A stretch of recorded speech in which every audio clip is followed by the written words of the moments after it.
Malayalam question മഴ പെയ്തെങ്കിലും ഉഷ്ണം ശമിച്ചില്ല. ഈ വാക്യത്തിലെ ഘടകം ഏത്? എങ്കിലും എന്നതാണ്. മഴ പെയ്തെങ്കിലും ഉഷ്ണം ശമിച്ചില്ല. അപ്പോൾ എങ്കിലും എന്നതാണ് ഘടകപദം. അടുത്ത ക്വസ്റ്റ്യൻ വികലമായ പ്രയോഗം ഏത്? വികലമായ പ്രയോഗമാണ് താപസി എന്നതാണ് വികലമായ പ്രയോഗം.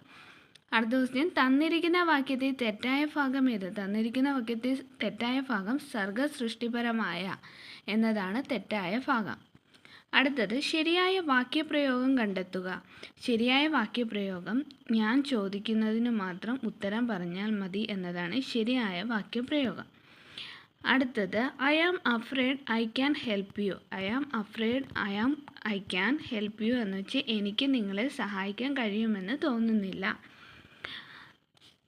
അടുത്തത് ഈ നിവേദനം തുടർ നടപടികൾക്കായി സമർപ്പിക്കുന്നു. ശരിയായ ഇംഗ്ലീഷ് പരിഭാഷ ഏത്?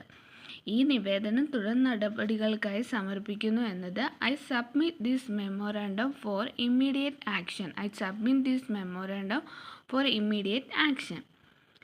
11-ാം മണിക്കൂർ എന്ന ശൈലി കൊണ്ട് അർത്ഥമാക്കുന്നത് അവസാന സമയമാണ്. 11-ാം മണിക്കൂർ എന്ന് വെച്ചാൽ അവസാന സമയമാണ്.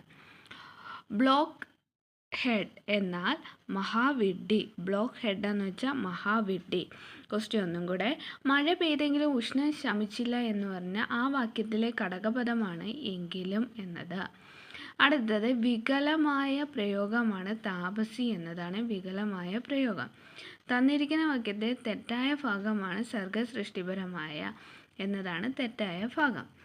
ശരിയായ വാക്യപ്രയോഗമാണ് ഞാൻ ചോദിക്കുന്നതിന് മാത്രം ഉത്തരം പറഞ്ഞാൽ മതി എന്നത്. I am afraid I can help you എന്ന് വെച്ച് ശരിയായ മലയാള പരിഭാഷയാണ് എനിക്ക് നിങ്ങളെ സഹായിക്കുവാൻ കഴിയുമെന്ന് തോന്നുന്നില്ല എന്നത്. അടുത്തത് ഈ നിവേദനം തുടർ നടപടികൾക്കായി സമർപ്പിക്കുന്നു എന്ന് വെച്ചാൽ I submit this memorandum for immediate action. 11-ാം മണിക്കൂർ എന്ന് വെച്ചാൽ അവസാന സമയമാണ്.